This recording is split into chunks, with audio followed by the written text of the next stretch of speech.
The Demon-Haunted World, Science is a Candle in the Dark, by Carl Sagan. Picture this: you're one of the world's most famous scientists. You've spent your entire life exploring the cosmos, unraveling the mysteries of our vast and sometimes terrifying universe. You step off a plane, heading to a conference, and there's your driver, holding up a little cardboard sign with your name on it. While waiting for your luggage, he turns to you with a sheepish grin and asks, "Doesn't it get confusing, having the same name as that famous scientist?" You freeze. Wait, what? And then it clicks. He thinks you're just some random person who happens to share a name. "Actually, I am that scientist," you say. His face flushes with embarrassment, but as you settle into the car for the long drive ahead, his excitement bubbles over. He's got so many questions about science. You lean back, ready to dive into conversations about the stars, the origins of life, maybe even the mysteries of black holes. But that's not where this is going. He wants to know about frozen alien corpses hidden in Air Force bases. He's curious about communicating with the dead, the prophecies of Nostradamus, and Atlantis supposedly sitting at the bottom of the ocean. One by one, you gently explain that the evidence just isn't there, that simpler explanations make much more sense. And as the rain patters against the windshield, you watch his excitement drain away, like water down a storm drain. You realize you're not just poking holes in a few quirky beliefs, you're dismantling a core part of how he sees the world. Here's the thing: this man wasn't stupid. He was genuinely curious, eager to learn, and had a natural appetite for wonder. But somewhere along the way, the world had let him down. Our culture, our schools, our media had filtered out the real science and left him with nothing but cheap knockoffs. He was living in what the great astronomer Carl Sagan would call a demon-haunted world. This true story from Sagan's own life is the beating heart of his masterpiece, The Demon-Haunted World, Science as a Candle in the Dark. This book has sold millions of copies and become something of a Bible for critical thinkers everywhere. But it's not just about debunking flying saucers or ghosts. It goes much deeper than that. It's a passionate defense of our most precious survival tool, our ability to think clearly. Sagan, with his warm and deeply human voice, makes you a promise. By the end of his book, you'll be armed with what he calls a baloney detection kit, a set of mental tools that'll help you navigate a world drowning in misinformation, to separate what feels good from what's actually true.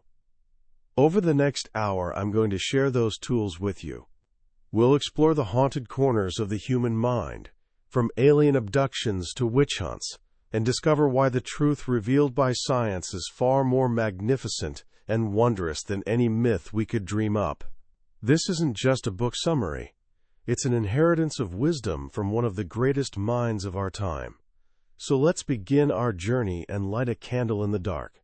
To really understand Carl Sagan's message, we need to travel back to his childhood, to one pivotal year, 1939. He was just a young boy living in a Brooklyn apartment, gazing out over the choppy Atlantic Ocean. His parents weren't scientists. They knew almost nothing about the field. But they gave him two gifts that would shape his entire life, two gifts that lie at the very heart of the scientific method. The first gift was wonder. His father would patiently explain the magic of numbers, how you could always add just one more and never reach the end.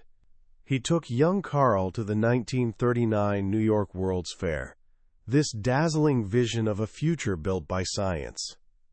There, Carl saw exhibits where you could see sound as a beautiful wave dancing on a screen and hear light as crackling static from a speaker. The world, he realized, was bursting with wonders he'd never even imagined. How could light become a sound? How could a tone become a picture? It filled him with this overwhelming sense of awe, this burning desire to understand the grandeur of it all. When he announced he wanted to become an astronomer, His parents, who barely knew what astronomers did, gave him their complete support. But they gave him a second, equally important gift: skepticism. One evening, his mother pointed across the ocean and told him, "There are people out there fighting, killing each other." The Second World War had just begun. Young Carl squinted hard, trying to see the tiny figures battling on the horizon, just like in his comic books. "I can see them," he insisted. His mother's response was gentle but firm. "No, you can't. They're too far away." This was profound. How could she possibly know what he could or couldn't see? But maybe she was right. Maybe it was just his imagination running wild. And that sparked a crucial question. How can you tell when someone's only imagining something? How do you separate what you want to be true from what actually is true? Wonder and skepticism.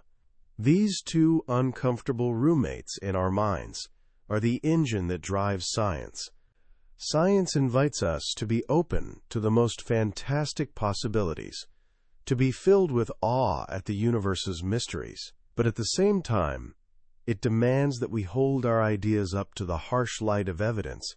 It insists we test, question, and doubt. This balance is what so many of us struggle with. We humans are, as Sagan puts it, significance junkies. We crave meaning. We see faces in clouds, patterns in random noise, and conspiracies in coincidence. Our brains are hardwired for it. A baby who can recognize a face and smile back is more likely to win their parents' hearts and survive. This pattern recognition machine is a survival tool. But it has a side effect. It makes us see faces where there are none. The most famous example is the man in the moon.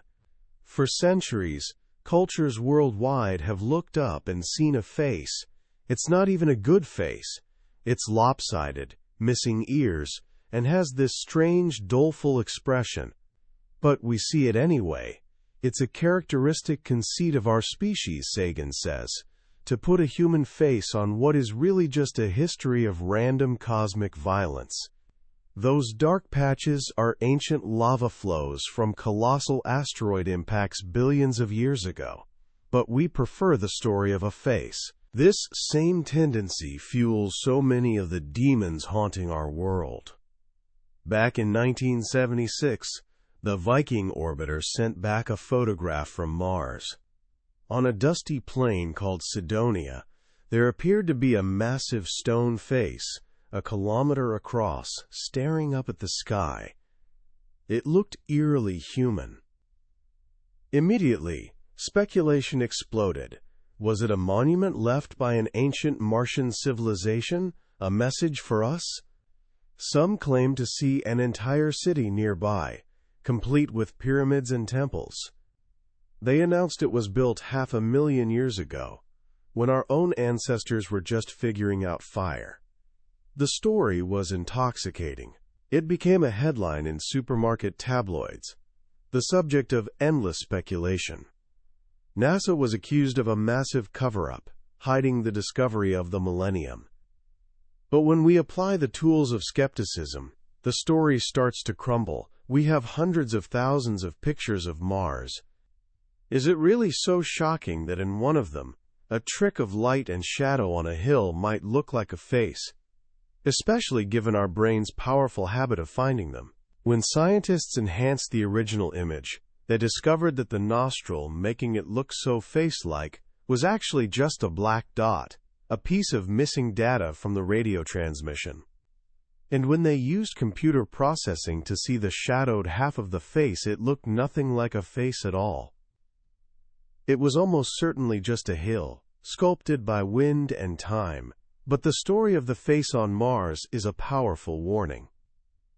It shows how easily our hopes and fears, our deep human longing for connection, can lead us astray. It shows how we can build a massive, elaborate story on the flimsiest of foundations. This pattern repeats itself over and over in the realm of pseudoscience. Take the strange saga of crop circles. Starting in the 1970s in England, farmers began discovering intricate geometric patterns in their wheat and barley fields. At first, simple circles, but year by year, they grew more complex, elaborate pictograms the size of football fields. How were they made? It seemed impossible for them to be hoaxes. They appeared overnight, in darkness, with no footprints leading in or out. Experts were called in. Some proposed bizarre whirlwinds or strange electrical phenomena. Others were certain. Aliens were communicating with us in geometric language. The world's media went wild. Crop circle experts authenticated their alien origin. New Age tourists flocked to the sites. The mystery deepened. Many believed it was clear proof of superior intelligence at work. Then, in 1991, two men from Southampton, Doug Bauer and Dave Chorley, confessed. They'd been making the crop circles for 15 years. They came up with the idea one night in a pub, thinking it would be fun to mess with UFO believers. They started with a simple steel bar, then graduated to planks and ropes. They were artists and pranksters, and as the world got more excited, they made their designs more and more complex, just to see what would happen. They were absolutely delighted when scientists and experts announced that no mere human could be responsible. They even left clues. They carved a message in the wheat: "We are not alone." Many took this as a genuine extraterrestrial message. They signed their work with 2 Ds, for Doug and Dave. This, too, was attributed to some mysterious alien purpose. When they finally confessed and demonstrated their methods for reporters, you'd think the story would be over. But it wasn't. The confession got a fraction of the attention the original mystery received. Many people had heard of crop circles, but never heard of Doug and Dave. Believers insisted that while some circles might be hoaxes, the most complex ones couldn't be. The bamboozle had captured them. As Sagan notes, one of the saddest lessons of history is this: if we've been bamboozled long enough, we tend to reject any evidence of the bamboozle. We're no longer interested in finding out the truth. It's simply too painful to acknowledge we've been taken. Nowhere is this more apparent than in the strange and disturbing phenomenon of alien abduction. The story is almost always the same. You wake up in the middle of the night, completely paralyzed. You sense a presence in the room. Small gray beings with large, dark eyes stand at the foot of your bed. They float you out of your room, through the walls into a waiting spacecraft. There, you're subjected to a cold, clinical medical examination, often focused on your reproductive organs. You may be shown hybrid babies, part human, part alien. Finally, you're returned to your bed, with a period of missing time you can't account for. It's terrifying, and millions of people, according to some polls, believe they've experienced it. So what's going on? Are we in the midst of a massive, secret, alien invasion? Or is something else at play? Sagan invites us to look at this phenomenon not as a new mystery, but as a very old one, dressed in modern, scientific clothing. For centuries, people have reported almost identical experiences. The only difference is the name they gave their visitors. In the Middle Ages, they were called incubi and succubi, demons who'd visit people at night, paralyze them, and have sexual intercourse with them. They were perceived as a weight on the chest, which is where the word nightmare comes from. The mare was the demon. These demons could pass through walls and communicate telepathically. Their goal was to create hybrid offspring, part human, part demon. Before that, they were fairies who'd steal babies from cradles and leave changelings in their place. In other cultures, they were Jinn, satyrs, or spirits. The core elements: paralysis, strange beings in the bedroom, a sense of being transported, a focus on reproduction, are remarkably consistent across time and culture. What's changed is the cultural costume. When we believed in a world of gods and demons, we hallucinated demons. When we believed in fairies, we saw fairies. And now, in an age of space travel, in a culture saturated with science fiction about little green men and bug-eyed monsters, we see aliens. The story adapts to the language of the times. Sagan suggests many of these experiences can be explained by a common psychological phenomenon called sleep paralysis. It happens in the twilight state between waking and sleeping. You're conscious, but your body is immobile. It's often accompanied by a sense of pressure on the chest, difficulty breathing, and vivid, terrifying hallucinations. It has, as one psychologist put it, the full force and impact of reality. Add to this the power of suggestion. Many abduction memories only surface under hypnosis, a practice that's notoriously unreliable. A hypnotist can, even unintentionally, plant false memories in a suggestible mind. The desire to please the therapist, combined with a few leading questions, can be enough to construct a detailed, emotionally powerful but entirely false memory. The therapist believes it, the patient believes it, but it never happened outside of the mind. This doesn't mean people reporting these experiences are lying or crazy. The terror they feel is real. The experience is real. The question is it an external reality or an internal one? This is where science becomes indispensable. It offers us a way to distinguish between the two, and it provides us with what Sagan calls the fine art of baloney detection. This is the central tool of the book, a baloney detection kit for critical thinking. It's not a set of rigid rules, but a way of approaching the world. It's a habit of mind, and it contains several key tools. First, wherever possible, there must be independent confirmation of the facts. If someone tells you they have a fire-breathing dragon in their garage, you'd want to see it for yourself. But suppose they say, oh, it's an invisible dragon. You propose spreading flour on the floor to see its footprints. Good idea, they say, but this dragon floats in the air. You suggest an infrared sensor to detect its fiery breath. Good idea, but its fire is heatless, and so on. At some point, you have to ask, what's the difference between an invisible, floating, heatless dragon and no dragon at all? Claims that can't be tested, assertions immune to disproof, are essentially worthless. Your inability to disprove a hypothesis isn't the same as proving it true. Second, encourage real debate on the evidence by knowledgeable people representing all viewpoints. Science is a team sport. It thrives on disagreement and debate. A new idea isn't accepted just because it sounds good.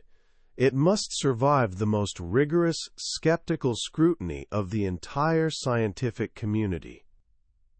Third, arguments from authority carry little weight. In science, there are no untouchable authorities. At most, there are experts. Even the most brilliant scientists have been wrong. Albert Einstein, Isaac Newton, Charles Darwin, they all made mistakes. Science is built on a process of self-correction. What one person misses, another may catch. Your own ideas must be proven in the face of determined expert criticism. Fourth, spin more than one hypothesis. Don't fall in love with the first explanation that pops into your head. Think of all the different ways something could be explained. Then think of tests to systematically rule each one out. The one that survives has the best chance of being right. Fifth, try not to get overly attached to a hypothesis just because it's yours. This is one of the hardest parts of science. You must be willing to abandon your most cherished ideas if the evidence contradicts them. Sixth, Quantify. If you can attach a number to what you're explaining, you're in a much better position to distinguish between competing ideas. Vague, qualitative statements are open to endless interpretations. Seventh, every link in the chain of argument must work. A chain is only as strong as its weakest link. Eighth, use Occam's razor. When faced with two hypotheses that explain the data equally well, choose the simpler one. And finally, always ask if the hypothesis can be, at least in principle, proven false. If there's no experiment that could ever disprove it, it's not science. This kit also includes a list of the most common fallacies of logic and rhetoric, things like attacking the person instead of the argument, or claiming that whatever hasn't been proven false must be true, or cherry-picking examples, like a gambler who remembers his winning streaks but conveniently forgets all the times he lost. Learning to use this kit isn't about becoming cynical, it's about empowerment. It gives you a way to evaluate the claims bombarding us every day, from commercials and politicians to psychics and religious leaders. It's a way to call the bluff of those who only pretend to have knowledge. Sagan argues the consequences of not using these tools can be catastrophic. He takes us back to the great European witch hunts from the 15th to the 17th centuries. For 300 years, the most advanced nations on Earth were consumed by a terrifying delusion. Hundreds of thousands, perhaps millions, of people, mostly women, were tortured and executed for the impossible crime of witchcraft. How could this happen? It happened because the rules of evidence were thrown out the window. A rumor was enough to get you arrested. If you showed fear, it proved a guilty conscience. If you didn't show fear, it proved you were a witch pretending to be innocent. Torture was used to extract confessions. And under torture, people will confess to anything. The more people who confessed, the more proof there was that the devil was at work. It was a self-perpetuating machine of terror, fueled by superstition, fear, and greed. The witch mania is a horrifying example of what happens when a society abandons critical thinking. And it's a stark reminder of why the principles in the American Constitution and its Bill of Rights are so precious. The right to a fair trial, the prohibition against cruel and unusual punishment, freedom of speech, separation of church and state, these weren't abstract ideas. They were born from the painful recognition of human fallibility. They're error-correcting machinery built into the heart of democracy.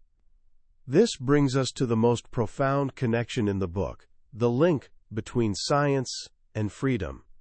Sagan tells the powerful story of Frederick Douglass. Born a slave in the 1820s, he was forbidden by law from learning to read. His master, Hugh Auld, furiously explained why. If you teach that slave how to read, there would be no keeping him.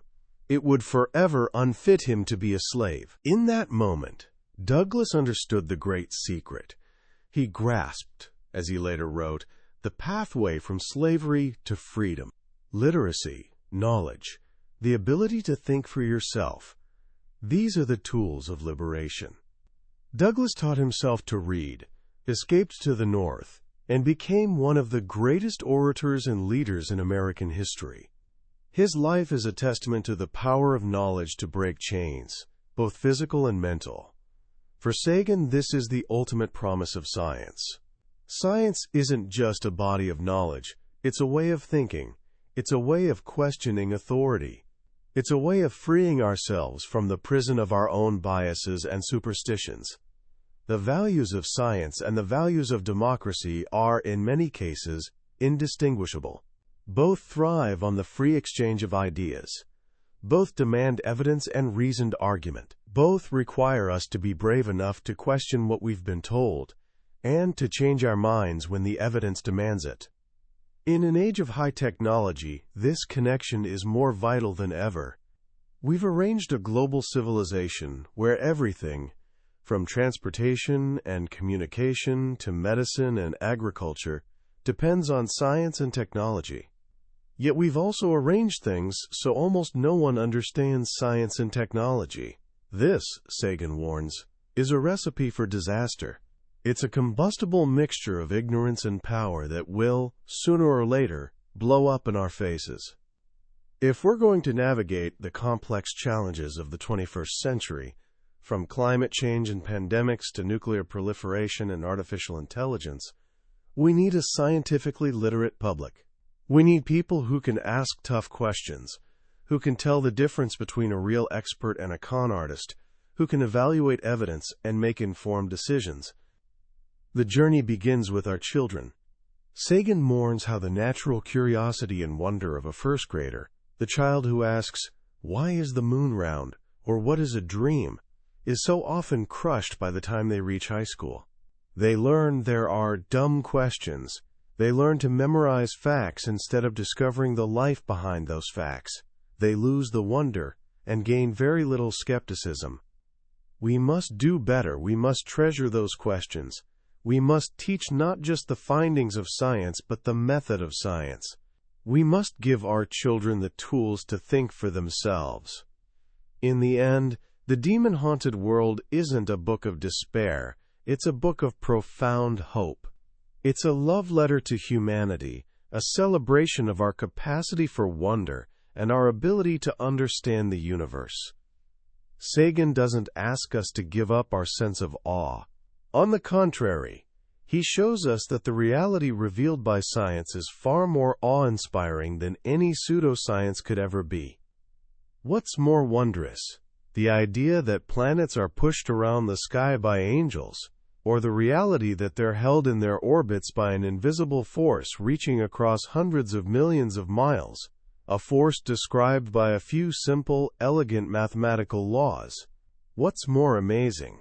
The notion that we were created by gods a few thousand years ago, or the fact that every one of us is, as Sagan famously said, made of star stuff, that the atoms in our bodies were forged in the hearts of distant, long-dead stars billions of years ago. The universe doesn't seem to have been made for us.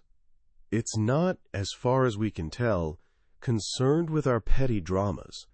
But by daring to ask the questions, by using the tools of science to explore the cosmos and our place within it, we make our world significant. We infuse the universe with meaning. The path to freedom for Frederick Douglass was literacy. For us, living in an age of unprecedented power and peril, the path to a hopeful future is scientific literacy. It's the marriage of our two most human traits, our boundless capacity for wonder and our courageous embrace of skepticism. It's our candle in the dark. As we come to the end of our journey through the demon-haunted world, it's worth pausing to reflect on why this book, written decades ago, feels more urgent and relevant today than ever. We live in an age of information overload. We're bombarded every second with claims and counterclaims, with news and fake news, with voices telling us what to believe, what to fear, and who to hate. The Internet, which was supposed to democratize knowledge, has also become a powerful engine for spreading misinformation. The demons of old, superstition, prejudice, credulity, haven't vanished. They've just gotten new costumes and faster ways to travel. What Carl Sagan offers us isn't a list of facts to memorize, but a way of being in the world. He offers us a defense mechanism against the bamboozles constantly being thrown at us. His baloney detection kit is more than just a tool for scientists. It's a tool for citizenship. It's a tool for sanity. The most powerful lesson I take from this book is the profound connection between how we think and the kind of society we build. A society that embraces credulity, that fears new ideas, that silences its critics, is a society on the path to tyranny. But a society that encourages curiosity, that values evidence, that teaches its children how to ask tough questions and think for themselves, is a society on the path to freedom. Sagan's message is ultimately one of deep optimism. He believed in us. He believed that ordinary people, armed with the tools of critical thinking, could make wise decisions. He believed our hunger for wonder didn't have to lead us into delusion, but could instead lead us to a deeper, more profound appreciation of the real universe. He showed us that science isn't a cold, sterile, dehumanizing enterprise. It's a source of spiritual uplift. To recognize our place in an immensity of light years and in the passage of ages, to grasp the intricacy and beauty of life, that soaring feeling, he said, is surely spiritual. So what can we do, right now, to apply the wisdom of this book? It starts with a simple, personal commitment. The next time you encounter a claim that seems too good to be true or too terrifying to ignore, whether it's on social media, on the news, or in a conversation with a friend, pause for a moment. Pull out your mental baloney detection kit. Ask a few simple questions. Who's telling me this? How do they know? Is there another way to explain it? Have they provided any real evidence? And perhaps most importantly, we can pass this legacy on. When a child asks a question, no matter how simple or strange it seems, treat it with the respect it deserves. It's a cry to understand the world. Don't shut it down. Explore it with them. Go to the library, look it up online, do a little experiment. Show them the world as a discoverable place, and that they have the power to discover it for themselves. In doing so, you're not just teaching them a fact, you're lighting a candle that can illuminate their entire lives. That was a summary of The Demon-Haunted World by Carl Sagan. We've touched on the major themes today, but I'll be completely honest with you. A summary can only ever be a map. The real treasure is in the journey of reading the book yourself. It's in the quiet moments when one of Sagan's beautiful analogies, or a powerful historical story, strikes you in a way you didn't expect. This summary is designed to give you a sense of the terrain and to help you decide if this is a journey you want to take. If anything we've talked about today has resonated with you, if you feel a stirring of that beautiful mix of wonder and skepticism, then I urge you to grab a copy. Reading it isn't just about learning. It's an experience that can genuinely strengthen your mind and change the way you see the world. A link to the book is in the description. Also, if you found this summary valuable and want to continue exploring the ideas that have shaped our world, please take a moment to hit that like button and subscribe to the channel. It lets me know this work is making a difference, and it ensures you won't miss our next journey into another life-changing book from the billionaire's bookshelf. Let's keep growing together.